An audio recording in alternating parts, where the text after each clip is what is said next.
골 장면 말고 지금 관중들을 보세요. 손흥민 떼창 전세계 퍼지자 벌어진 놀라운 현상들.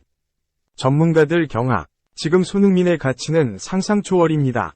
스페인 영국 초대형 소식 터진 이유.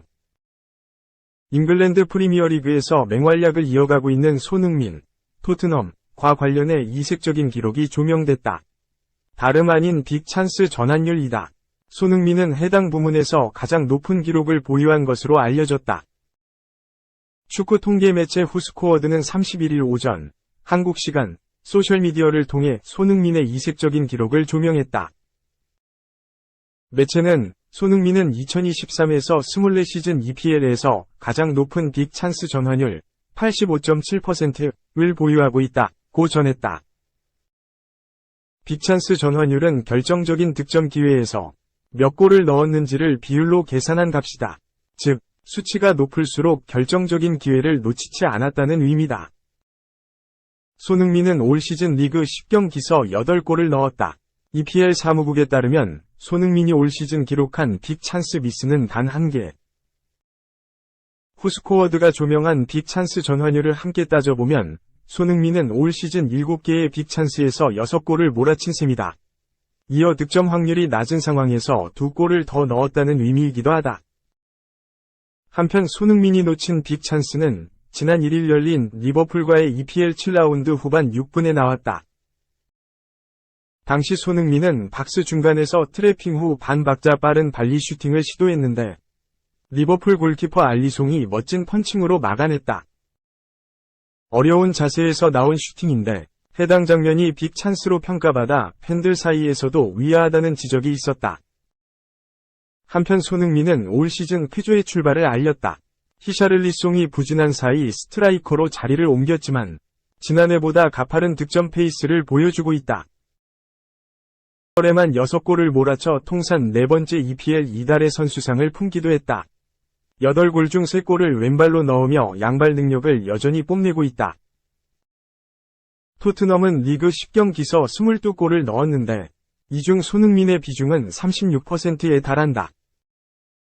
10경기 무패 행진, 8승 2무를 질주 중인 토트넘이 이 기세를 어디까지 유지할지가 관전 요소다. 분명한 건 토트넘의 상승세에는 손흥민의 뛰어난 골 결정력이 힘을 보태고 있다. 2. 토트넘, 손흥민 플러스 황희찬 듀오, 깜짝 결성, 1월 이적 시장서 고민할 수 있어. 토트넘이 손흥민과 황희찬으로 공격진을 꾸릴 수 있다는 주장이 등장해 화제를 모았다. 영국 매체 더브트룸은 31일 한국 시간 토트넘이 이번 여름 원했던 황희찬이 프리미어리그에서 최고의 시즌을 보내고 있다 라고 보도했다. 황희찬은 올 시즌 프리미어리그 데뷔 이후 최고의 성적을 거두고 있다. 직전 뉴캐슬전에서 득점을 기록하며 올 시즌 리그 6호 골에 성공한 황희찬은 울버햄프턴 팀 내 최다 득점자로 이름을 올리고 있다. 황희찬은 앞선 2시즌 동안 울버햄프턴에서 매 시즌 27경기 이상을 출전했음에도 리그 최다 득점이 5골에 그쳤는데 이번 시즌에는 불과 10경기 만에 6골을 기록하며 자신의 득점 기록을 경신했다. 현재까지 황희찬보다 같거나 더 많은 골을 터뜨린 프리미어리그 선수는 엘링 홀란, 맨체스터 시티 11골과 손흥민, 토트넘 호스퍼, 모하메드 살라, 리버풀 이상 8골, 칼럼 윌슨, 뉴캐슬 유나이티드 6골 등 단 4명뿐이다. 이런 가운데 올 시즌 최고의 상승세를 보여주고 있는 황희찬을 마찬가지로 엄청난 기세로 리그 선두를 차지 중인 토트넘이 노렸다는 소식이 전해지며 화제를 모았다. 더브트룸은 토트넘 팬들은 지난 시즌이 비참하게 끝날 무렵 황희찬 이적설이 불거졌을 때 그다지 기쁘지 않았을 것이다. 지금은 잊을 수 있지만 토트넘의 지난 5월은 엉망진창이었다. 안토니오 콘테가 떠나고 그의 후임자를 찾는 일은 영원히 끝이 보이지 않는 것처럼 보였다. 구단과 관련된 모든 사람들은 시즌이 끝나길 바라는 것처럼 보였다. 라고 전했다. 이어 이런 상황에서 프리미어리그에서 57경기 8골을 넣은 선수와 연결된다고 해서 팀 분위기가 달라지기는 어려웠을 것이다. 하지만 5개월이 지난 지금 상황은 더 달라질 수 있었다.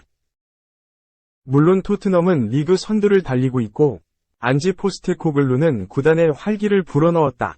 하지만 그들은 황희찬과 계약하지 않았다. 어쩌면 영입했어야 할지도 모른다. 라며 황희찬에 관심이 있었던 토트넘이 그를 영입하지 않았다고 설명했다. 매체는 황희찬의 활약을 조명하며 황희찬은 이미 이번 시즌이 자신의 프리미어리그 시즌 중 최고의 시즌이 될 것이라고 장담했다. 그는 게리 오닐 감독의 팀에서 개막 10경기 6골을 넣었고 지난 뉴캐슬과의 경기에서는 멋진 골을 넣었다. 일부는 해당 득점이 메시와 같은 골이었다고 말했다. 그는 이번 시즌 내내 뛰어난 활약을 펼칠 수 있다. 따라서 포스테코글루 감독은 1월 이적 시장을 앞두고 고민을 해야 할 것이다. 라며 토트넘이 계속해서 관심을 가질 수 있다고 강조했다. 실제로 토트넘은 공격진에 약간의 아쉬움이 있는 상황이다. 포스테코글루 감독도 지난 풀럼전 이후 공격진의 개선이 필요하다고 직접 밝힌 바 있다. 이어진 크리스털 팰리스와의 경기에서는 브레넌 존슨이 좋은 모습을 보여주며 대안으로 떠오르기도 했지만 올 시즌 최고의 경기력을 보여주는 황희찬과 비교한다면 아쉬운 것이 사실이다. 매체는 우승 경쟁이 변수가 될 것이라고 예상했다. 더부트룸은 토트넘이 해가 바뀔 때까지 우승 경쟁을 이어간다면 겨울에 전력을 강화할 것이다. 해리 케인이 떠난 이후 아직까지 공격수 영입에 실패한 토트넘이 주목할 부분은 공격진일 수 있다. 아마도 손흥민은 앞으로 몇 주 동안 대표팀 동료에게 좋은 말을 건네려고 할 수 있다. 라며 손흥민의 영향력을 통해 황희찬 영입에 나설 수 있다고 평가했다. 한편 황희찬과 손흥민이 토트넘에서 함께 뛰게 된다면 토트넘 공격진의 파괴력도 더욱 높아질 것으로 보인다. 두 선수는 올 시즌 뛰어난 골 전환율과 기대 득점 대비 뛰어난 골 결정력으로 프리미어리그 최정상급 파괴력을 선보이고 있다. 프리미어리그는 공식 SNS를 통해 황희찬은 올 시즌 득점 선수권 선수들 중 골문 앞에서 가장 깔끔하다 라며 황희찬의 골 전환율을 공개했다. 프리미어리그가 당시 공개한 자료에 따르면 5골 이상 득점에 성공한 선수들 가운데 슈팅 대비 득점 전환율이 무려 41.7%를 기록한 황희찬이 1위를 차지했다. 손흥민은 26.1%로 황희찬, 알렉산더 이사크에 이어 3위에 자리했다.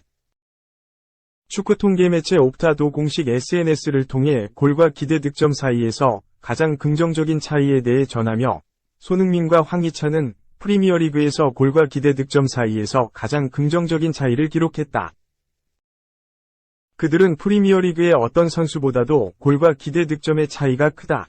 코리안 가이즈, 한국 남자들, 이라며 두 선수의 기대 득점 대비 득점에 주목했다. 당시 8라운드 기준 손흥민과 황희찬은 기대 득점을 각각 3.2xg, 1.2xg를 기록했는데 득점은 각각 6골과 5골이다. 득점과 기대 득점의 차이는 각각 플러스 2.8, 플러스 3.8인데 이 수치는 프리미어리그 최고 수준인 것으로 보인다. 황희찬과 손흥민이 한 팀에서 뛸 수 있다는 전망으로 한국 팬들의 기대감이 더욱 증가한 가운데 두 선수가 올 시즌을 어떤 성적으로 마칠지에도 계속해서 관심이 쏟아질 전망이다. 3. PS 9연승 기적의 다이빙 캐치, 꼴찌 후보 NC. 사상 첫 전승 KS행, 보인다. PS 9연승, 해태왕조와 타이, PO2 현장 리뷰. NC 다이노스가 파죽의 2연승으로 한국 시리즈 진출에 1승만을 남겼다. NC는 31일 수원 KT 위즈파크에서 열린 KT 위즈와의 플레이오프 2차전서 선발 신민혁의 호투와 박건우의 투런포. 9회 말 마지막 위기에서 유격수 김주원의 다이빙 캐치를 앞세워 3대2 승리를 거뒀다. 역대 오전 3선승제의 플레이오프에서 2연승을 거둔 팀은 17번 중 15번 한국 시리즈에 올랐다. 진출 확률 88.2%다. 이날 승리로 NC는 이번 포스트 시즌에서 와일드카드 결정전부터 6연승을 달렸다. 여기에 2020년 한국 시리즈 3연승까지 더해 포스트 시즌 9연승을 달린 NC는 1987년에서 1988년 해태가 기록한 9연승과 타이 기록을 세웠다. 무려 35년 만에 해태왕조와 어깨를 나란히 했다. KT는 2연패에 빠지며 2위 팀으로 플레이오프에 직행했음에도 탈락 위기에 몰렸다. 최근 4년 연속 2위 팀이 한국 시리즈에 오르지 못한 2위 팀의 저주에 KT도 몰리게 됐다. KT는 1차전 패배에도 9명이 선발 라인업을 바꾸지 않고 그대로 냈다. 2차전에 김상수, 유격수, 황재균, 3루수, 알포드, 좌익수, 박병호, 1루수, 장성우, 포수, 문상철, 지명타자, 조용호, 우익수, 배정대, 중견수, 박경수, 2루수로 선발 라인업을 구성했다. 9명이 선발은 그대로인데 문상철과 조용호의 타순을 바꾼 것만 다르다. 전날 7번 타자로 나와 패디를 상대로 솔로포를 쏘아 올린 문상철이 6번으로 올라왔고 조용호가 7번으로 내려왔다. 9회 말 말로 홈런을 친 배정대는 8번에 그대로 배치됐다. 1차전에 부진했지만 그래도 이 감독은 현재 타자들을 믿었다. 지금 있는 선수들을 믿어야 한다. 는 이 감독은 민혁이가 스타팅으로 나가지 못하는 것이 아쉬운 점은 있다. 민혁이가 1번으로 나가면 9번에 배정대를 놓고 2번에 김상수를 놓으면 빠른 타자들이 앞에 배치가 되면서 빠른 야구를 할 수 있게 된다. 그게 안 되는 게 아쉽긴 하지만 지금 타자들로도 잘 해왔었다. 경기 후반에 맞기 시작했으니 좋아지지 않겠나 라고 기대감을 보였다. 오히려 KT 타자들이 못 쳤다기보다 상대 투수가 잘 던졌다고 봤다. 이 감독은 패디가 안 아팠던 것 아니냐, 며 패디의 전날 피칭에 놀라움을 금치 못했다. 패디는 16일 기아 전서 타구에 팔을 맞는 바람에 와일드카드 결정전과 준 플레이오프에 등판하지 못하다가 30일 플레이오프 1차전에 선발 등판했다. 투수 3관왕에 빛나는 올해 최고 투수임엔 분명했지만 부상을 당했었고 큰 경기에 처음 등판하는 거라 의문점이 있었지만 패디는 6이닝 동안 3안타, 1홈런, 1볼넷 12탈삼진 1실점의 엄청난 피칭으로 KT 타선을 잠재웠다. 12탈삼진은 역대 플레이오프 한 경기 최다 탈삼진 신기록이다. 이 감독은 패디가 정규 시즌에 우리와 3경기를 던졌는데 그때와 공이 달랐다. 집에 가서 TV로 다시 봤는데 정말 치기 어려운 공이었다. 면서 스위퍼가 잘 나갔고 투심도 잘 돌아서 들어오더라. 문상철에게 홈런 맞은 투심은 실투였는데 그것 빼곤 정말 잘 던졌다. 라고 패디를 극찬했다. 첫 경기서 최고 투수의 공을 봤으니 이후 경기에서 보는 투수들의 공은 잘 보이지 않을까? 이 감독은 나도 그랬으면 좋겠는데 타격은 타자들이 하는 거니까 라며 우리가 신민혁에게도 약했다. 신민혁의 체인지업에 많이 당했다. 2차전에 신민혁이 나올 것으로 예상을 했다. 라고 말했다.